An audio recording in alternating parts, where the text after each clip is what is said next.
Banco do Brasil reportou um resultado ruim na noite de ontem. Será que esse resultado foi tão ruim mesmo? Neste vídeo falaremos sobre o resultado do primeiro TRI do Banco do Brasil, a queda no lucro, aumento na inadimplência e os motivos disso, dividendos esperados para o Banco do Brasil e novo preço teto projetado. Bem-vindos ao canal Relatos de Investidor. Meu nome é Thiago Cardoso, sou analista certificado CNPI. Bora pro vídeo. Podemos ver que o lucro líquido ajustado do Banco do Brasil foi para a faixa dos 7,4 bilhões de reais, que ficou abaixo do esperado pelo mercado. O mercado esperava entre 8,8 e 9 bi.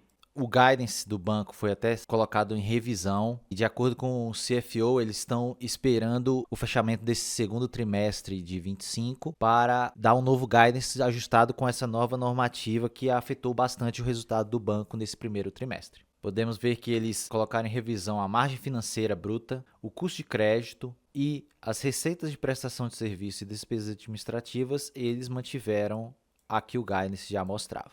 Aqui podemos ver que o ROI do banco teve uma queda, com essa queda do lucro líquido, saiu de 20,8% de retorno sobre patrimônio líquido para 16,7% com essa queda de 23% no lucro. O que foi explicado também pelo CFO por conta de várias mudanças contábeis que ocorreram no balanço nesse trimestre e várias linhas que tiveram que ser alteradas, principalmente na parte de inadimplência, colocando algumas coisas como inadimplentes, mesmo não sendo inadimplentes, sendo apenas reajustado o seu prazo de vencimento. E aqui o CFO também falou bastante sobre o grande aumento da taxa Selic que aconteceu no primeiro TRI de 25, que aumentou por volta de 3 pontos percentuais e fez com que o spread diminuísse. Podemos ver que saiu de 5% para 4,5% no primeiro TRI de 25. E aqui ele destacou também o aumento da taxa de juros, que fez o TMS subir de 2,68 para 2,99, e também na parte de TR, que é da poupança, ele destacou que subiu por volta de 60% de ano a ano, o que também afetou diretamente o custo de captação, afetando também a margem operacional. Aqui foi destacado que a margem gerencial caiu por conta desse aumento do custo de captação. E na parte de tesouraria, podemos ver que teve uma queda de 39%. Mas isso foi apenas um ajuste feito para a parte contábil, que teve que tirar algumas coisas da tesouraria e colocá-las nas operações de crédito. Por isso, vemos a operação de crédito subindo fortemente. Além disso, o CFO destacou que algumas operações que foram prorrogadas, mas não estavam atrasadas, tiveram que ser consideradas como ativos problemáticos, fazendo com que isso deixasse de ser contabilizado na linha de crédito e receitas. Isso tudo foi na ordem de 1 bilhão de reais, que provavelmente estariam aqui na parte de receitas financeiras, mais 1 bilhão. Como teve esse ajuste, não foi colocado no balanço agora, pode ser que no segundo TRI isso seja colocado no balanço. Aqui podemos ver a carteira de crédito, cresceu levemente em relação ao trimestre passado. Podemos ver que a inadimplência aumentou consideravelmente, mas como o CFO explicou, isso foi decorrente de várias mudanças contábeis da norma contábil, que teve que colocar itens que foram prorrogados como inadimplentes. Muita parte do crédito rural, que tem um formato diferente do crédito pessoa física e pessoa jurídica, foi automaticamente colocado como inadimplente por conta do formato que essa linha de crédito possui, que eu vou explicar a seguir. Podemos ver que várias linhas da inadimplência aumentaram nesse trimestre, saiu de 6,43 a inadimplência de 30 dias para 7,33 na carteira da pessoa física, e na de 90 dias saiu de 4,66 para 5,10. Na parte de pessoa jurídica ocorreu o mesmo, saiu de 4,54 no trimestre passado para 6%, e na inadimplência de 90 dias da pessoa jurídica saiu de 3,51 para 4,06. A carteira do agro foi a que mais teve problemas, teve um aumento de 2,1% em relação ao trimestre passado. A inadimplência de 30 dias do agro saiu de 3,74 para 4,11 e de 90 dias saiu de 2,45 para 3%. E isso tudo foi explicado pelo CFO na videoconferência de resultados. Alguns formatos da carteira de agro são no modelo Bullet. Essa carteira tem um pequeno intervalo de tempo entre o crédito e o pagamento, e o pagamento tem que ser feito no vencimento desse crédito. O cliente que pegar esse crédito rural vai pagar no vencimento o principal mais os juros, tudo de uma vez. E com essa mudança na norma contábil, fez com que várias linhas desse crédito rural entrassem totalmente como inadimplentes, porque ainda não tinham sido pagas porque estava fora do vencimento. Tá entendendo? Então, várias partes disso, muito desse crédito, o BB vai ter que esperar o vencimento, a confirmação do pagamento, para sim colocar como lucro. Se isso acontecer, tem que colocar como inadimplência. Esse é um ponto que o CFO fixou bastante na conferência de resultados. Eu vou deixar o link da conferência na descrição para vocês darem uma olhada também. Na parte de despesas administrativas, teve um aumento de 7% ano a ano, um pouco acima da inflação, mas estava em linha com o guidance do banco, então não teve muitos problemas aqui. A parte mais problemática do balanço foi todas essas normas contábeis que bateram muito no lucro e na margem do banco, principalmente no ROI do banco e na inadimplência. Eu acredito que o mercado deve bater bastante nas cotações no dia de hoje. Eu acredito que deve cair pelo menos uns 10% a cotação do Banco do Brasil no dia de hoje, com esse resultado. Se vários investidores ouviram a call de resultados e as explicações do CFO e entenderam, talvez não caia isso tudo. Mas eu acredito que sim, que o mercado vai bater no banco no dia de hoje. O principal ponto que o mercado deve se assustar é essa revisão do guidance do banco. Como eu falei anteriormente, a margem financeira, o custo de crédito e o lucro líquido vão estar em revisão. O CFO provavelmente vai colocar esse novo guidance depois do segundo TRI de 25, que ele vai esperar a estabilidade dessas carteiras, o pagamento, para ver como isso vai se ajustar no balanço do banco, antes de dar um guidance já definido ou uma queda no guidance. Se analisarmos esse 7,4 bi para o ano todo, o banco teria por volta de 30 bi no ano.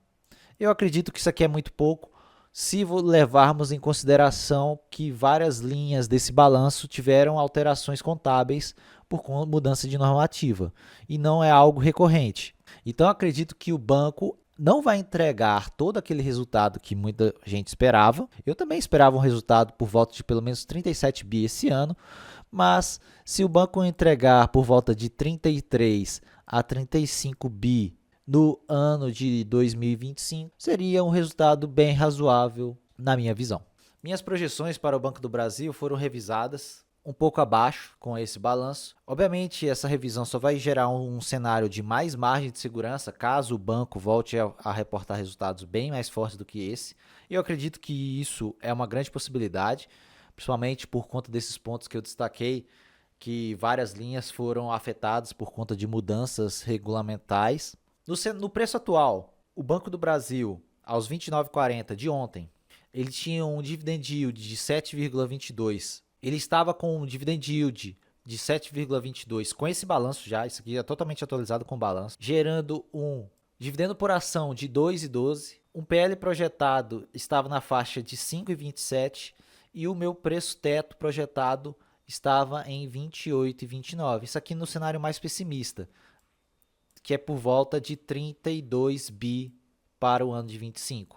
Então, teríamos uma margem de segurança negativa de 3,77%. E na projeção otimista do balanço, o dividend yield estaria perto da casa dos 8%, 2,32 por ação. O PL, mesmo com esse balanço ruim, ficaria em 4,81 e o preço teto seria de R$ 31, praticamente 5% de margem de segurança.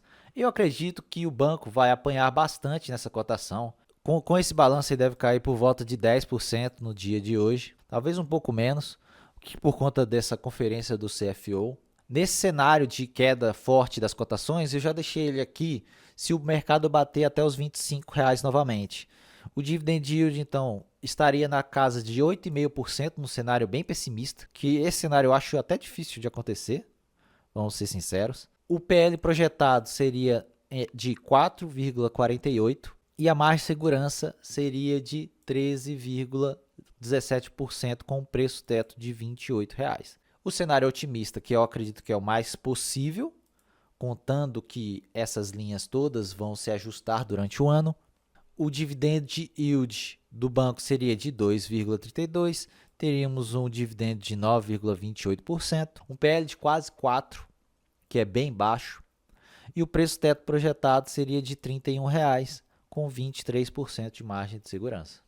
E com a queda que eu acredito que deve acontecer nas cotações do banco, isso nos daria um retorno do banco de quase IPCA mais 12%, por conta do balanço crescente ao longo dos anos e o alto retorno em forma de dividendos que o banco nos paga. Isso no cenário pessimista. No cenário otimista, teríamos por volta de um IPCA mais 13,4%. Vale também destacar, que foi até lembrado pelo Roberto Coutinho no Twitter, que o lucro do Banco do Brasil tem uma correlação histórica com os ciclos do agro, que é por volta de 0,55 a 0,65 de correlação nos últimos 30 anos. E a maior parte da carteira de crédito do Banco do Brasil é voltada para o produtor de soja. E o produtor de soja está tendo movimentos bem difíceis. Vou mostrar aqui o gráfico para vocês. Podemos ver aqui o preço da soja nos últimos 30 anos, que a soja está basicamente no low do seu ciclo nos últimos 30 anos, e o resultado do Banco do Brasil é diretamente ligado ao preço, principalmente da soja, que não está no melhor momento. Então, o banco vai continuar reportando resultados fracos? Pode ser que sim. Pode ser que continue reportando resultados por volta desse ROI de 18% durante os próximos anos, mas lembre-se que a soja não vai ficar por esse preço novamente. Pode ser que a soja volte para o topo dela ou até preços maiores que esse. Então, como o banco reage diretamente com o preço da soja, é um outro fator que me deixa mais otimista com o banco. O resultado está mais fraco? Está mais fraco. Mas lembre-se, estamos no low do ciclo da soja. E isso não vai durar para sempre. Olhando para a parte técnica do banco, podemos ver aqui que ele vem tentando superar essa resistência aqui na faixa dos R$ 29,00. Ele superou essa resistência, mas provavelmente ele vai falhar hoje, no pregão de hoje. Com certeza ele vai apanhar aí uns 10%. Acredito que ele cai aqui para a faixa dos R$ 26,00 no pregão de hoje. E fique rodando aqui nesse FIBO entre os 23,60% e os 78%, até um novo balanço com um resultado melhor aparecer e o mercado se animar novamente com o banco. Então, pessoal, por esse vídeo é só uma breve explicação sobre o balanço do banco, alguns pontos que eu vi que muita gente não destacou, principalmente vários analistas, gestores, só bateram no banco falando que foi por conta de governo e tudo mais, sendo que existem várias questões externas do banco que afetam seu balanço. Se gostaram desse vídeo, deixe um like para novos vídeos como este. Se você tem Banco do Brasil na sua carteira, comente aqui embaixo, deixe o like e compartilhe o vídeo. E até o próximo vídeo.